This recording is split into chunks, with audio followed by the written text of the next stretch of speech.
Hello everyone and welcome to today's session.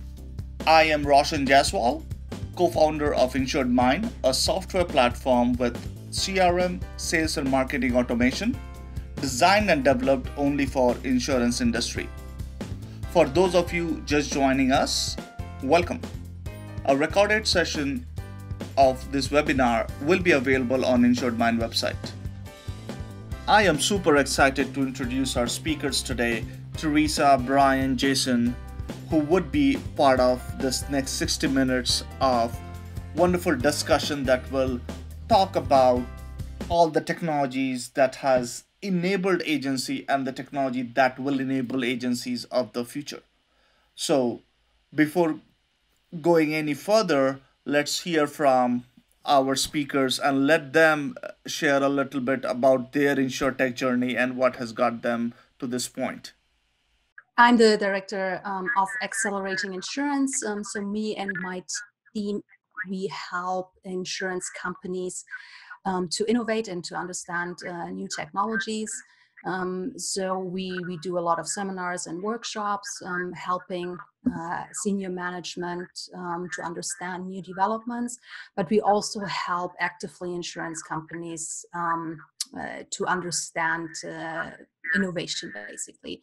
So the way we do it, we just finished a project where we helped an insurance company in Southeast Asia to understand the sales process. So what we do is we analyze the peer sales process and understand the different parts and the different technologies. And one thing we just found is that more and more companies are now offering virtual sales. And then the next step would be like, okay, what kind of IT providers are out there that are a good fit in order to implement that tool? So these are the topics we deal with, but we also work with a lot of startups. And I'm also the founder of the Asia InsurTech podcast. So for everyone who is keen to learn more what is happening in Asia, go visit asiainsurtechpodcast.com and listen to our weekly episodes. We also had Bryan in the show, which was an awesome episode. So yeah, and just feel free to connect with me on LinkedIn. Awesome. Thank you, Theresa. Thanks for the quick introduction. And again, insurance is all about selling a lot, so, that is one area, I'm sure in this course of next 60 minutes, we're going to learn a lot more. What are those things that you are seeing in the Far East that is making an impact, and how can we adopt here and, learn from some of those wins? So thank you for joining us today. And now let's go to Bryan. Bryan, thank you for joining us, and let's talk about the future of insurance and you. Yeah, thanks, Raution. So I'm Bryan Falchuk. I just put out a book a couple months ago called The Future of Insurance: From Disruption to Evolution. And what it really does is talk about an issue that has been building throughout my 20 years in the space, which is one of, we've had disruption or disruptive threats in lots of ways that we work. But what's different about today is the existence of some of the key players, carriers, some of the major distribution players is actually being challenged. And whether that challenge is strong enough to put any of us out of business is to be seen. But what it does do is bring front and center the notion that customers really expect a different interaction with us. And they're getting that in every other aspect of their life. Insurance hasn't kept up. And now we have a new crop of players who are delivering on a different way of doing business, of interacting. And then the question is, well, how do all of us in the traditional side of the industry adopt, adapt, and move forward?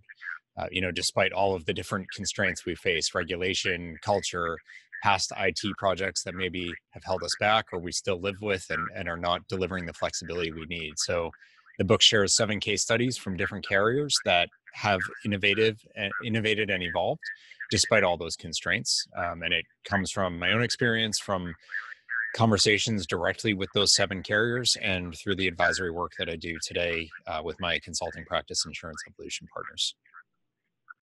Awesome. Thank you, Bryan. You just increases that insight so well, just by bringing these insights, because, this is, as an agency, it's important to look at from the sales and the operations and everything, but it is equally important to learn where the carriers are going.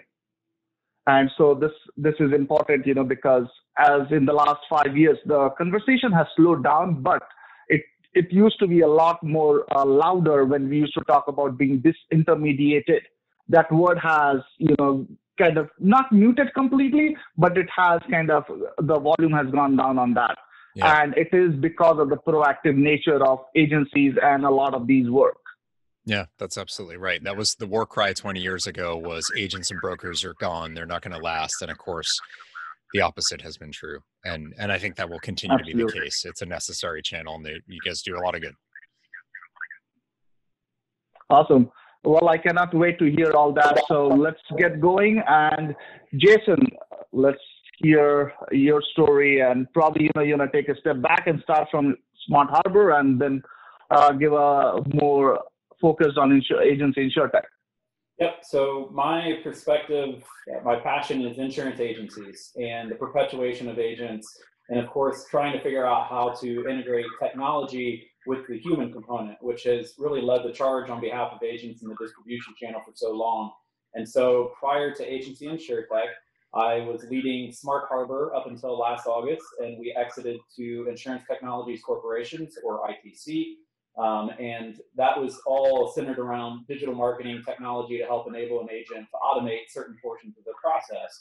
And so that really only got me excited to go deeper from a consulting perspective, helping, for lack of better terms, I'm a glorified matchmaker between technologies that have a focus on distribution and the agencies themselves, and trying to figure out where in an agency process and workflow there are spaces to bring technology in to help automate so that agents can get back to really what they're great at doing, which is managing that relationship and growing the relationship.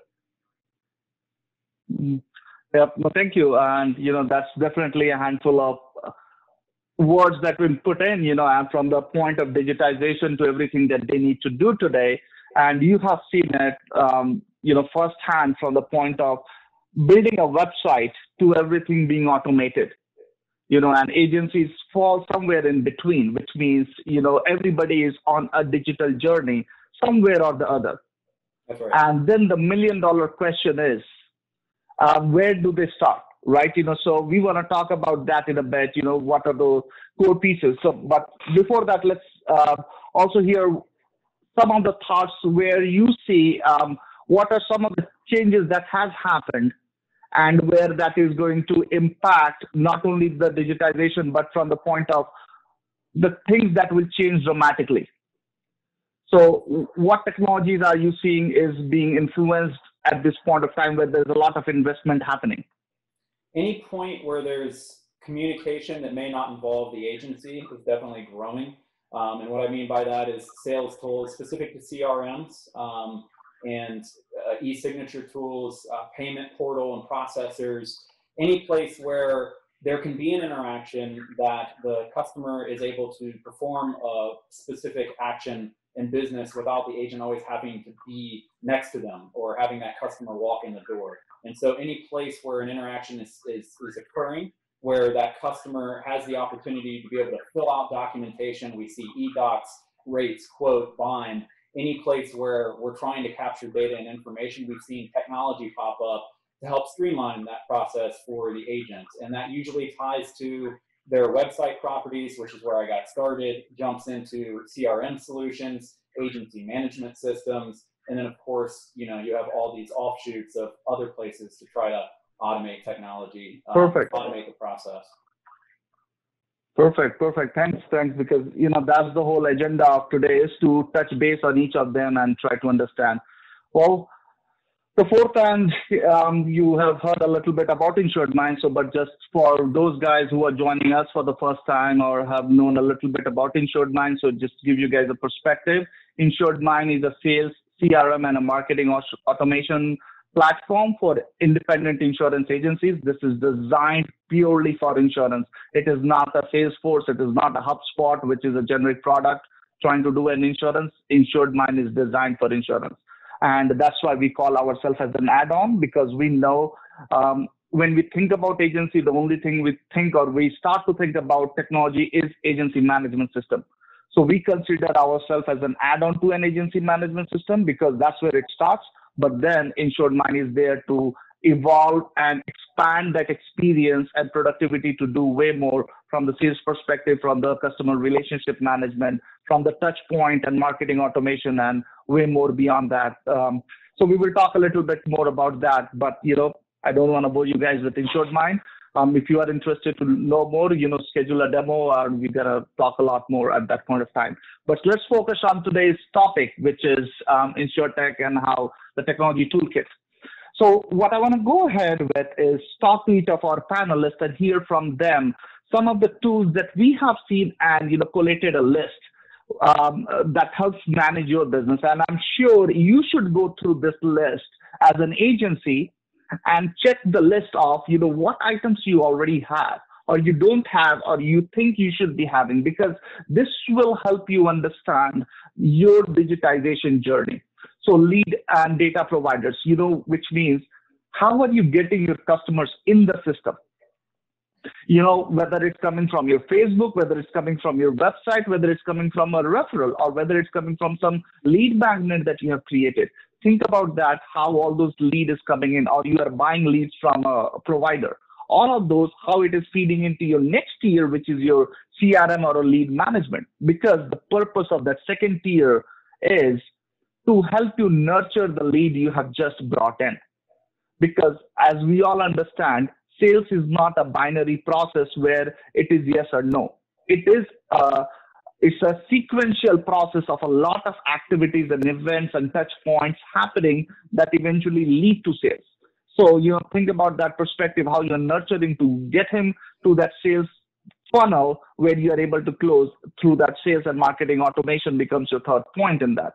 But while you're doing that, you would have, as Jason mentioned, about the quoting tools or the rating. If you're doing more home and auto, it's much more structured. You can use a rating tool. When you're doing a small commercial, it may not be as structured, or a large commercial. You may have to directly engage with the underwriter, and there may not be a tool.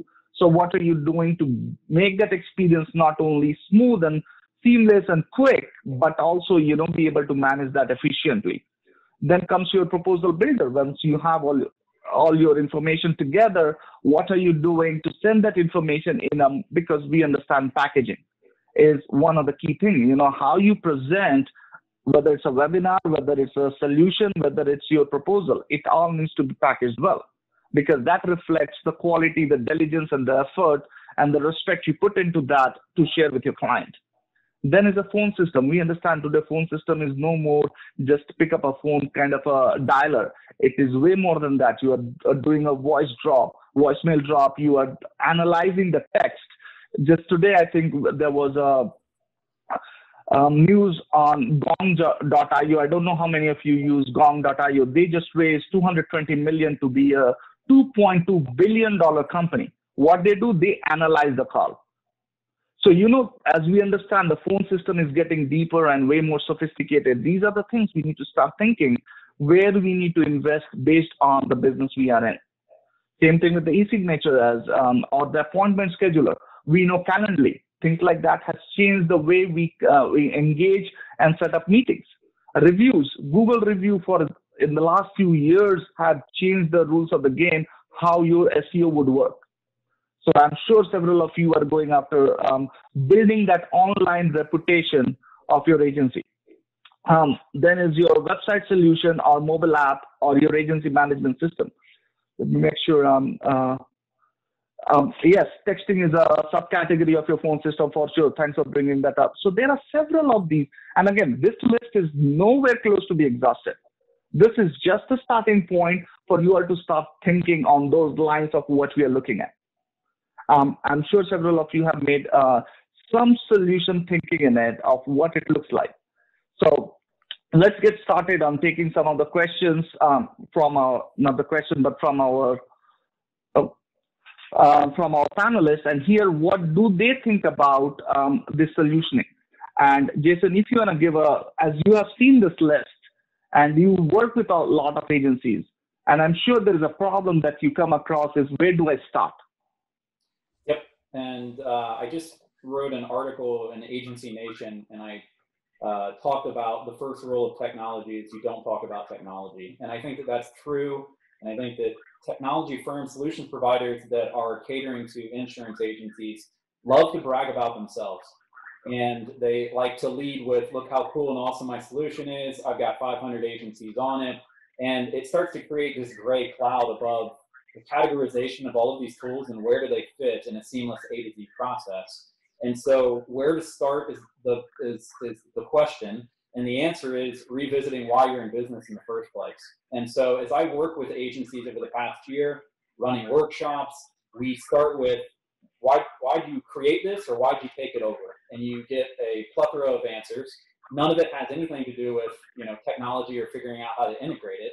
But if you start with the high level questions and then you say, okay, what are your 10-year goals, 5-year goals, etc. Your big, hairy, audacious goal, you may never achieve it. So you start going down this path where you're backing into a corner of, this is where you wanted to be, this is where you are today, and these are the challenges that you face as a company. And that usually spans across the sales team, the support team, the renewals team, any team that an agency has in place. They have leadership usually there and people that are working on the day-to-day activities. And so once everybody starts to word vomit their challenges and the things that really irritate them about their day-to-day activities, that's where you can back into, okay, so you're telling me that if you were able to alleviate 5 minutes times 100 customers on a daily basis, you could gain time back, you could become much more margin driven, and you could be more of an advisor to your customer. If that's where you want to spend your time, let's really only break out around 3 to 5 of those challenge areas right now. And let's start to subscribe to a couple of technologies that might fill those gaps. And so what you've done there is you haven't started with the question that sometimes agencies will come with, which is, hey, Jason, which agency management system should I go with? I'm on A and I might go to B or C. That's a horrible question, and no one should answer that because we don't have any fundamental understanding of what you're trying to achieve and where you came from. And once we unravel that, the answer usually isn't in the agency management system, for instance. It might be in the sales process, and we start talking about a CRM or some kind of drip marketing campaign that's triggered by actions from the customer and the agent.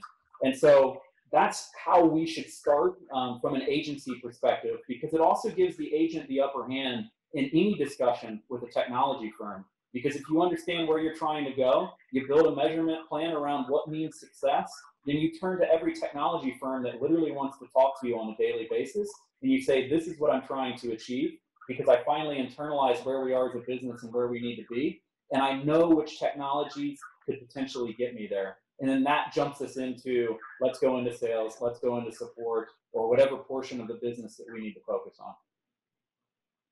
Absolutely. No, that's a very good point, Jason, that do not lead with technology. And, and from InsuredMine also, that's one thing we very, very much focus on is we say, don't buy solution just because it is bright and shiny. Right. Because it looks cool. It is because see what pain point you want to solve for. And if you know that, that's where you start. Theresa, what do you hear on the other side of the spectrum of are these guys having a very robust plan of where they need to start, or this is also a learning process? You mean for the Asian market? Yeah. Well, the Asian market is, I believe, very, very different to what you are seeing in the US. And in my opinion, looking at Asia is looking what the future of insurance might look like. Sorry, Brian. But I can tell you why, right? Asia has 2 advantages. One is leapfrogging certain developments, and the second one is data. Let me start elaborating a little bit on the second one. The new gold, as everybody is calling it, is data. And the more data you have, the more powerful are your algorithms and your decisions and your predictions, right? While the US is certainly leading in like quality of AI and quality of algorithms, countries in Asia and especially countries like China are leading when it comes to the richness of data, because they are collecting so much data on not only online behavior, but also offline behavior. While in the US, it's often just the data of a customer, how they behave online. There's very little data collected on offline behavior, and that is something that is vitally collected in countries like China, but also Singapore and even Thailand, right? So the richness of the data gives here an advantage, even though the algorithms and the AI solution might not be as sophisticated in the US. The other point that I made is leapfrogging development, right? So if you're looking at the insurance market in the US, which is a long tradition in selling insurance via agency, quite a mature market, high penetration. If you're looking at a country like Cambodia, for example, where you have maybe 1% insurance penetration. The advantage that they are having is that it's a fairly new industry, and they are building a new agency force, and they immediately start using digital tools, right? So there's not this adoption process, because at the end, what makes technology adoption most challenging is changing people's behavior. And that is what the West is often experiencing, that just the behavior and the habits of the agents is holding them back in adopting new technologies, because it's really difficult to imagine the process different. While if you're starting at a greenfield, you have a completely different solution, and you can think outside the box. And that is what we are seeing in Asia, where communication with agents, for example, is often integrated in one of these super apps. Some might heard from WeChat or Line Messenger app, which is not like a WhatsApp, but much more. It's a super app that allows you to, for example, buy insurance online via the app without leaving the app. You can visit the insurer's page within the app, then be connected to your agent, communicate with your agent via the app, and then pay via your e-wallet, right? And that's a completely different sales process compared what we are seeing in the US.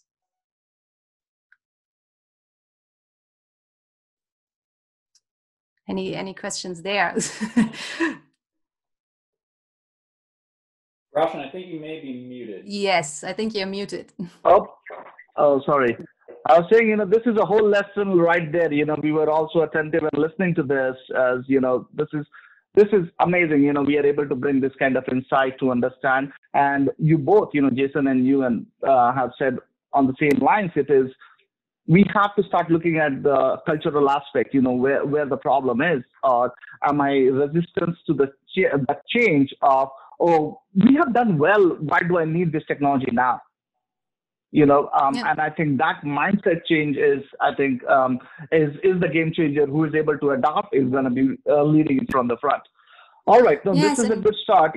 So go ahead, please, Theresa. No, and I'm very confident that the US will also reach this level. It's just that Asia has leapfrogged basically the entire desktop internet area, right? So if you ask an American, like all of ours here, panelists coming from the West, right? If we are asked, what is the internet? How do you first access the internet? You would say like via a desktop, via my laptop. If you ask the same question in India, in Thailand, in Indonesia, people will say via my smartphone, right? A lot of them first got access to the internet via their smartphones, and a lot of them, and this includes agents, don't even have a laptop, but maybe just an iPad. And then also the solutions you're using there, a mistake a lot of companies are making is, trying to use a desktop solution and transform it into a mobile solution. And, that's just wrong. The user journey of a mobile app or a tablet app is very different to the one you have on a desktop, right? And that's really, really critical to, if you move to mobile, to not try and take your desktop website solution and merge it into a mobile, but to start fresh and design it specifically for mobile and tablet. Absolutely. Thanks, Ben. All right. So moving to the next question is, why technology has become so important Is it primarily because of the customer experience, as Bryan, you were talking about, because there are way more technology available today than it was 20, 30 years ago? Or is it the focus is no more on the policy which was the primary home of the agency management system, but it is more on the customer? Yeah. So Bryan, how do you see this in alignment? Well, so I think Theresa and Jason set this up really well. To me, the story is the customer. And if you want to be successful, it really does need to be the customer. I think Jason using the Fight Club reference is spot on. Like, we shouldn't talk about tech innovation, or I would throw the word innovation in there as well, as things that, maybe speaking about them is the wrong path. When you start with a technology like, ooh, that looks neat, that's cool, I could use that. You haven't actually framed out whether it would be valuable, whether it would move your business forward. And the only way that will happen is if it actually gets back to serving your insureds. So to me, everything ultimately needs to be a CX story, a customer experience story. And what I found is quite often we're not really listening. If we're even asking the question, we're probably putting a lens on the answer. And that lens is understandable. It's framed by our experience, our needs, our commission structure, whatever it might be, our fear of being disintermediated by a given carrier. But that may get in the way of our meeting the true customer's desire, even if that feels uncomfortable for us. So an example I was just discussing with someone is working with a carrier who does all their payment through check. So they print paper checks, need two people to sign them if they're over a certain amount. So that adds some time, especially in today's world, right, where you may not even have two people around to sign things. They then have to deliver the check. This is for payment on a claim, deliver the check to the agent to hand to the insured, because the agent feels very strongly that they want to be the one who made the insured's life whole again. And I understand that, right? They want to reinforce their value in the relationship. They want to be the one who stood by the customer. I totally get that.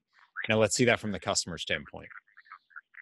This particular carrier has a lot of farms and small businesses that they insure. Let's say they've lost all their crops, or we just had a tropical storm that took down power in the Northeast. Maybe there's a big business interruption or property loss. If you have to wait a week for your agent to come out and hand you a check for you then to find a way to deposit and wait for the funds to become available, so maybe we're at 10 business days now, is your business still going to be around because that person insisted on wanting to be the savior? Versus if that carrier had just made an electronic payment, which, by the way, is probably how you're dealing with payments and receiving payments in like every other aspect of your life. Does that get you back on your feet? And do you appreciate those people more than if they were the ones who actually brought you the check? I would argue you probably do feel better about that electronic payment because it keeps your life together versus having to figure out, for some of these insureds, it's how am I going to feed my children the next few days because I'm literally out of cash. It's a serious problem, but because an agent and that carrier in that case together were not actually putting themselves in the lens of the customer and thinking about what the customer actually wants, but instead thinking about their own insecurity or their own needs or what they're used to doing, they miss the mark. So I think you start with the customer experience and what the customer is looking to have solved, and you end up finding technologies, processes, solutions that meet that. You can't really start the other way around, or you may spend your time on things that end up not being valued at all. Like Theresa, I love the super app example, and it was very kind of you to say that the US will get there. Maybe. I think it's a question of time, right? So ultimately, do I think we'll be there? Yeah, eventually. But it could be a really long time. And so if I traveled in Asia, I was blown away by some of these things. If I came back and like, this is what we're doing, and it falls on deaf ears today because customers aren't ready for that, then I've invested in tech without thinking about the customer experience. But by the same token, maybe I go to Asia, I see these things happening, and I think, oh, that's crazy, we'll never do that. And so I never bring it back because I don't even bother to ask the customers whether that's of value and test whether that would help them. Then I've also missed the mark. So in either case, you must have that customer lens at play. Awesome. No, you're absolutely right. And, we will continue to see that disconnect of where we start and, the full circle of that happening. And, we'll hold on to that question point, what will take off and what will not based on where we are. And the fourth question, so here is my interesting part of this one is the third one I want to hear from Theresa on, as she was referencing on the starting of the internet on the mobile app, and as well as all the payments kind of happening. So what are we learning that, picking up on your point, Bryan, is we see that is already happening. We are itching to do that, but, I don't think the customer is there with that mindset. So Theresa, how do you see that? Is there anything that you think is a low-hanging fruit to get started, or what is that has completely changed on the Southeast Asian countries that has been a very influential in that market? Well, I mean, the reason why insurers are starting to build a presence on these super apps is because the customers are there, right? And you have to go where the customers are, and you have to give customers choice. That's also something which I think is very important. If they want a quick answer and they can just chat with a chatbot to get their information, and don't want to connect with the agent for that, then give them that choice. But if they then end up at the point where they do want to talk to their agent because it got too complicated and now they are would prefer talking to someone, then give them the choice to connect with their agent, and that has to be seamless, right? Because if you're breaking the cycle, that's not a great customer experience, right? When the customer has to understand, okay, how can I now reach the agents? And we are seeing some really, really amazing developments coming out of Asia, where you have this like seamless customer journey integrated into these super apps, where they can decide if they want to chat to a chatbot, if they at some point want to connect with their agent and take the conversation to another channel, basically, right? I also, as I just mentioned, I do believe that the US will also get there. Asia is just ahead because they leapfrog this development, right? But I believe also in the US it's the case that the younger generation, the millennials, they prefer a digital channel to connect with their agent and their insurance provider on the channels they are frequently using, right? So do you see that influencing in all these spaces, whether it's policy purchase, whether it's payment systems or claims management and service?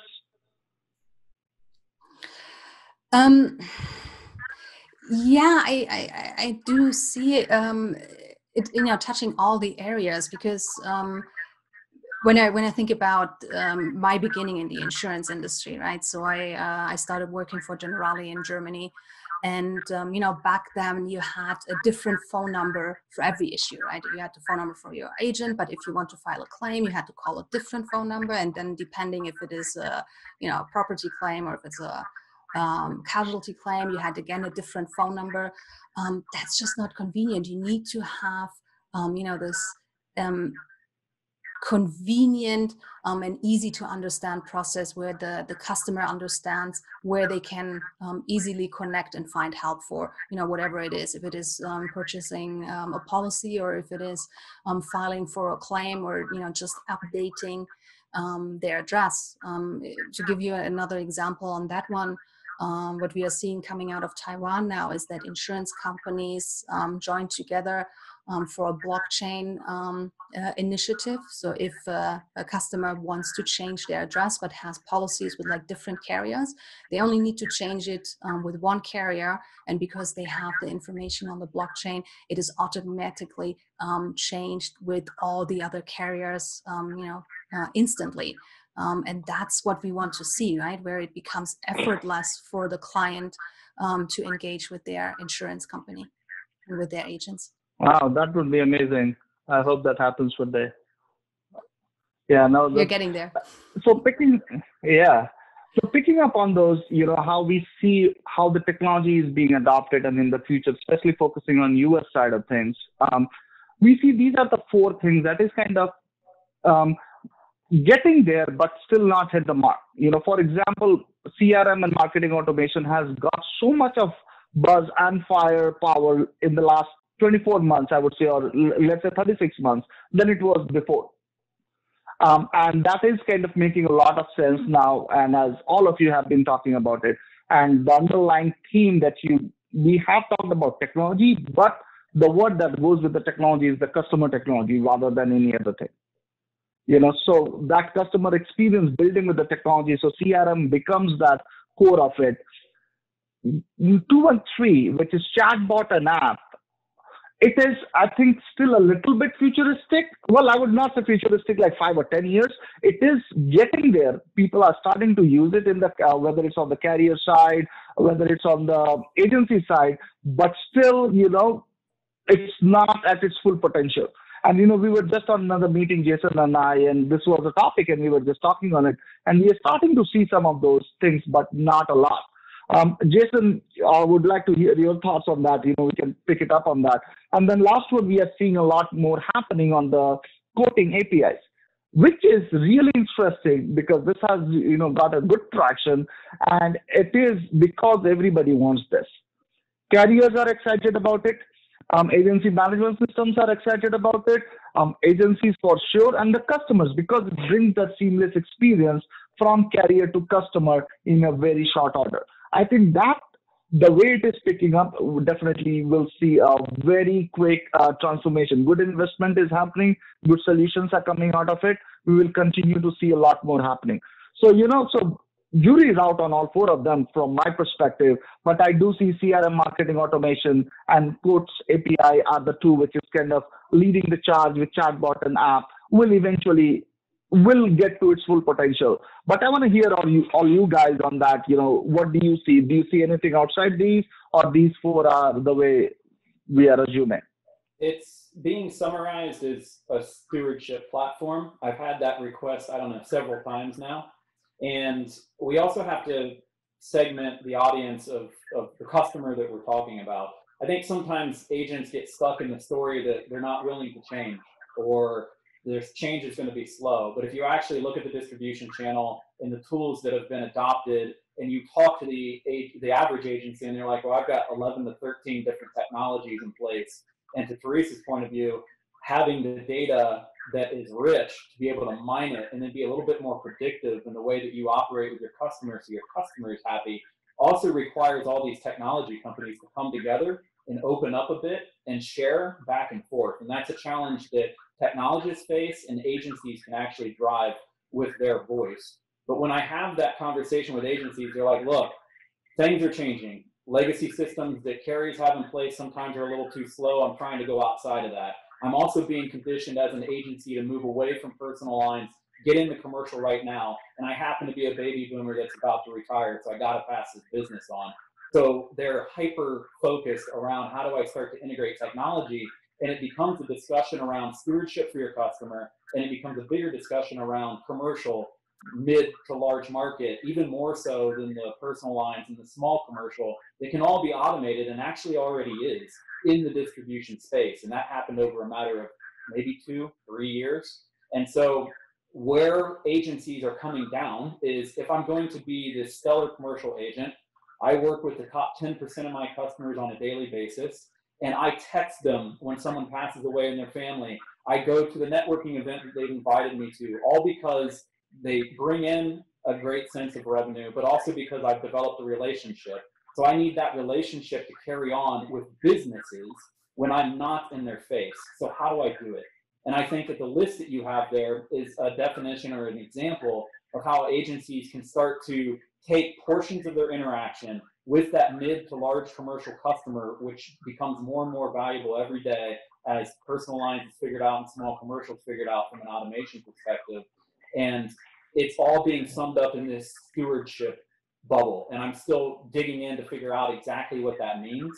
But it really is create that personalized relationship that I've got with my business customers, the top 10 to 20%. And that'll be a home run for my agency. It'll absolutely be a home run for my customer. And that's where a lot of the feedback is coming from today. Perfect. Thanks, Jason. Bryan or Theresa, you guys want to jump in on this? What's your take? Yeah, I think chatbot is something that one day I think would be valuable. Today, I think it still frustrates people that it's not quite ready. Um, from personal experience, the InsurTech that I worked with, a company called Hi Marley, initially the founders were thinking chatbot, largely AI based, letting people step in where needed, but generally let the AI handle things. And they found two things. No one wanted it.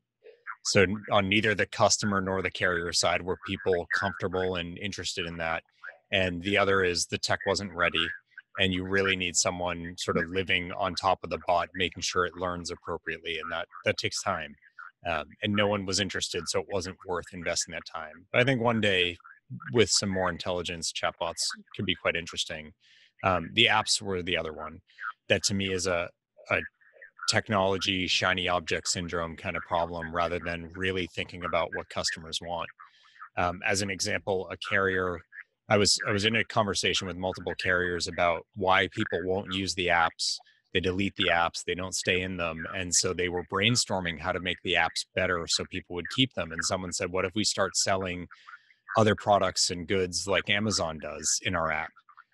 And I struggle to see people going to their insurance carrier or their insurance agent's app to buy flowers and clothes and whatever. That's the wrong answer. Instead of actually pausing to understand the customers have signaled to us they're not interested, find out what they are interested in. Maybe it's a web interface like Theresa said. A proper web-based interaction on mobile is really valuable, and there's nothing to download or figure out or wait to update or any of that. You need to go back to asking what you're trying to solve. An app is not a problem anyone's solving. That might be a way to solve a particular problem. But otherwise, APIs and CRM, those should be front and center for you. CRM with the idea of how you're interacting with your customers and thinking about their needs and staying abreast of those needs, that's critical. And APIs, dual entry or manual processes, because systems don't talk, we have to get ourselves away from that. And APIs are the way to do that without the really difficult, heavy, cumbersome integration efforts that we've all seen in the industry. Yep. Thank you. Thanks, Bryan. Yeah, if I can just add in terms of what you said about the app, Bryan, I certainly agree with you that insurers having their own app, engagement is super low. People deleting them from their phones, and that's again where the super apps you have in Asia have a clear advantage, because you can basically integrate your own app within these super apps, right? That is for insurance, but also for hospitals, for example. In Bangkok, we are using a Line Messenger app, and there I have my complete history of my hospital files available on the app. So I can log into the app, I have a login, and then it is like an app in an app. Where I can look at the history, at my previous doctors, at my timetable, etc. So it is integrated in an app that I'm using also to communicate with friends or also with business partners. And I think that is here the solution. What was also interesting, you mentioned that insurers are suggesting that they become an Amazon and also start selling. That is something we are also seeing in terms of an ecosystem approach. If you look at Chinese insurance incumbent Ping An, for example, they have acquired a company called Autohome, which is a one-stop shop for everything around cars. And within that, they have integrated basically the auto insurance sales, where they can connect with these ecosystem. So again, it's really going where the customers are, and connecting these two worlds together. Perfect. Thanks, Theresa. We'll add a little more to that, but I just opened up the poll for everyone to answer 3 basic questions. One is about, as we talked about, all the portfolio of technology folks are using, whether it's 1 to 3, 3 to 5, 5 to 8, or 8+, because that kind of sets up the beautiful bell curve that we have seen based on our research in the past. And second one is to know, as the panel is of the opinion that, CRM sales marketing automation is something we are seeing. We want to understand from agencies, have they been using or not, and something that they would be interested in see, because that gives us a pulse of where the agencies see that. We got another minute or so on that, and then we will, so guys, take a quick poll on these 3 questions. Should not take you more than 10 seconds. We have 1/3 of you already done that. While we are waiting on the poll to happen, I will pick up a question from Michael here, and he's asking you, Theresa, about is that mobile versus desktop or laptop specific to consumer side or as opposed to business or agency side? That was now an example from agency side that agents are often in Asia not working with laptops anymore.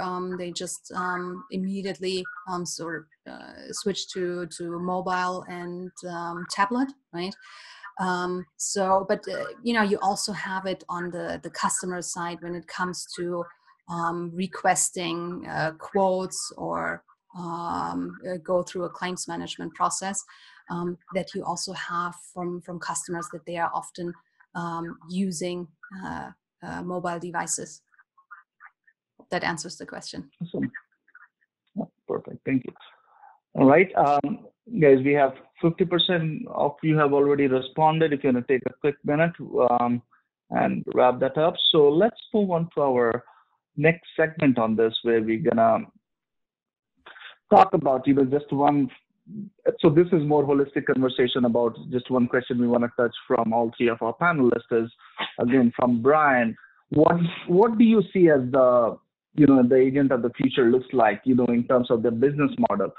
Are they becoming more traditional commercial line agents? Are they becoming more large multi-line agents? Or, they're becoming more small and doing a lot more virtually, as we are seeing that picking up pretty well. Yeah.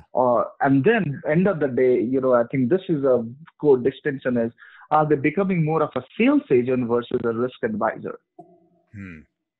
So I think that last question is probably the most interesting.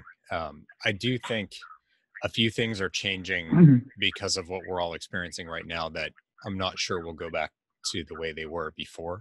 I think a lot of the in-person relationship building, nurturing discussions, obviously we can't do those today or depending where you are, less than you used to.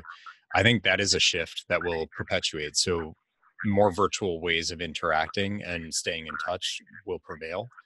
And I think that will only amplify over time as people who are a young generation today become the core customer. They're going to be more digital to begin with and less of a need for the in-person. However, the need for the advice, the guidance, risk advisory kind of service, I think will be maintained. So you need to find ways to deliver that, even if you're not in person sitting across the table from someone.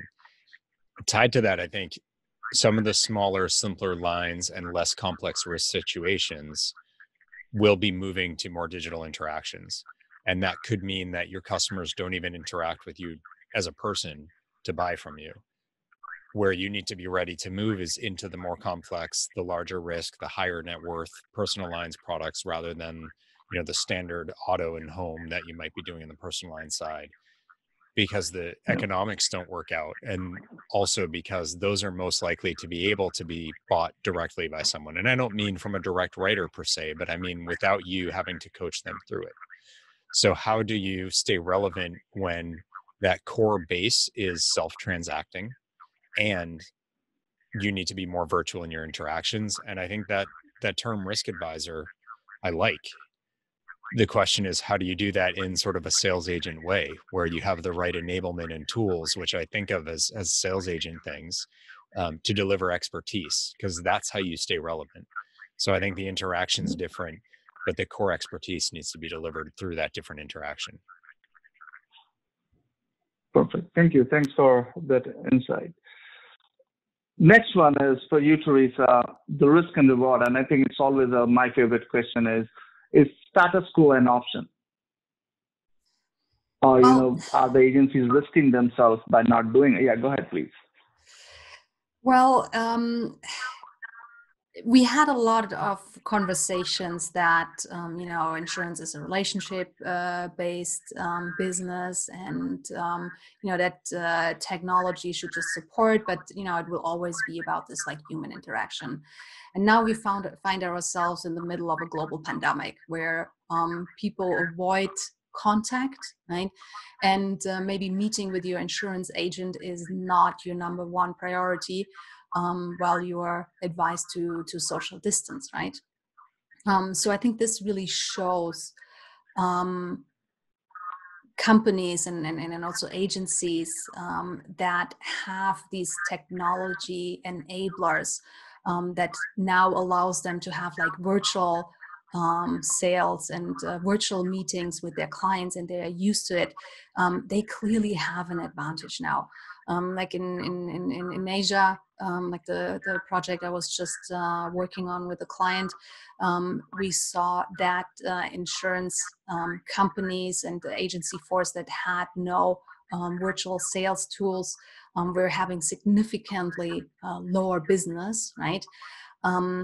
But the other risk that companies are also facing is when then agents start to come up with their own tools. So we have several cases where they started using just WhatsApp to communicate with the client, to get a copy of the ID, to get a picture of the credit card, right?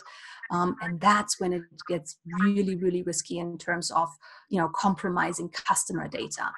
And that's where it is still possible to sell using these like alternative methods and using free services like WhatsApp or Facebook Messenger, right? But the real risk here is that it is not in line with compliance and not in line with data privacy. And then the other risk is that adopting this kind of behavior and then to unlearn it and come again with like a full stack product is often difficult to change this behavior again. So I believe it is really time that agencies and also insurance and companies enabling the agency force to have these tools to be able to sell products and connect with their customers, even though we are going through a global pandemic, and to still be able to be the partner for the clients that is there, if not physically, but then virtually. Well, thank you. That's very well said. And I think those risks some of those are more obvious than the other ones that you said. We don't even know that we are generating that kind of a risk by taking information in a non-prescribed way. And so Yes. that I'm sure, a lot of folks, we knew it also. I think, that is happening a lot of times. We text a lot of things which should not be texted, and that is exposure. Yes. And I think there is a lot of things like that, how we And can also cover those. the reputation risk for the insurance company is even higher, because at the end, what you read in the newspaper is not that Agent Smith compromised customer data. At the end, it's the carrier behind it, and then it's like Allianz, AIG, or whoever compromised customer data. And that's a huge risk, and that is in a business where trust is so important. That's definitely one of the biggest risks here. Awesome, thanks. All right, the last question I have for you, Jason, here is the role of AMS in future. Because when you talk about technology, and that's where we started this whole conversation, is most of the agents, when we start talking, to them, technology is agency management system. But we are starting to see that transition. We are starting to see that transformation in terms of understanding the broader technology landscape of all the discussion we had in the last 60 minutes. How do you see, how should an agency view their agency management system with all these changes and adoptions that we are talking about? Well, agency management system is not a CRM, for one. And I think that when we think about an insurance agency, they've been conditioned to be salespeople through and through, first and foremost. And then once you get the customer, you retain them. And I think that's where the management system seems to kick in the most. And we've seen some evolution of the management systems to build tools or acquire tools in order to bolt on so that they can become more broad for the agencies to be able to leverage. I think the agency management system, because it's been ingrained and it's hard to break away from if an agency were even considering it, I think they need to be, and I'm watching the evolution, be more and more tech enablement tools to third parties that are out there being bought by agencies in order to help run their business, whether it's from a sales perspective, support perspective, communicating with their customers, or whatever the agency is trying to achieve with the insured. And so if the AMS, and again, we're seeing this starting to open up a bit, providing programs that allow tools to work alongside the AMS through API integration, because there isn't a one-size-fits-all solution. And I think that that's the way that management systems used to be viewed, but agencies are finding that they need more than just what the management system can provide. And so to be kind of a place that opens up so that others can integrate with it is the path that it needs to continue to go. And again, the agent's voice is the loudest in that scenario. So if agencies are using specific tools and there's some volume behind those tools, then that speaks to the validity of the product and its ability to be able to enable an agent to grow and retain business. And so if the agent takes it to the forefront, it helps the management system expand its solution set. Absolutely. No, that's very well said. Agent being on the forefront, and then, understanding the strength and the weakness of what it can do or it cannot do, and then and I think AMS are obviously, kind of recreating themselves in a way, rediscovering themselves, what the 2020 AMS should look like, and opening it up, as you said, making it more of an ecosystem rather than a system in isolation is certainly a way forward. Bryan, you want to squeeze in a quick 60 seconds as we are coming to the top of the hour? Yeah, I mean, Raution, you and I have talked about this. I think that AMS and CRM at some point become one and the same. And Jason, I don't know if this is contradicting your sort of vision for it, but at its heart, an agency is a sales organization. So I think at its heart, its system should be one that has sales and relationship at its core, and not just the storage of information and transactions. But you can't not have that. So to me, they do come together into a more holistic solution, and not even two disparate systems that can talk to each other. I think rethinking the way systems work in an agency from both perspectives is critical to me. So I don't think it's going to be two different solutions down the road. Absolutely. You're definitely not contradicting, Bryan. We're saying the same thing. I thought so. I like you. I want to make sure we're good. We're all good. I agree. No, hey. Well, I wish this would be a 2-hour or a 3-hour conversation. It seems like we just got warmed up to this whole conversation. This is amazing. This is, technology is something, we all are passionate about. Every agency is looking forward to understand, they want to be led. A lot of them are looking for help. A lot of them are trying to understand this. And this is a shifting, ground. A lot is changing on a very fast pace. So, we will continue to have all these discussions. And first of all, big thank you to all three of you to share your experience, your insight, and how the market is reacting and responding to all these, what agents are looking for. So I will wrap it up, but we'll take a quick question here from Michael. And guys, anyone else have any questions, just pop it in, as we are kind of hitting at the top of the hour. AMS, but then end up with watered down feature. Well, we take that, Michael, as a comment rather than a question. Rather than AMS focus on core insurance transaction, let specialists have access to API. Well, certainly, ecosystem is what we are looking at. So yes, that we, I think as a panelist, all of them agree to that mindset of having a ecosystem. And I don't know if, Bryan, what you think, that it becomes both as one.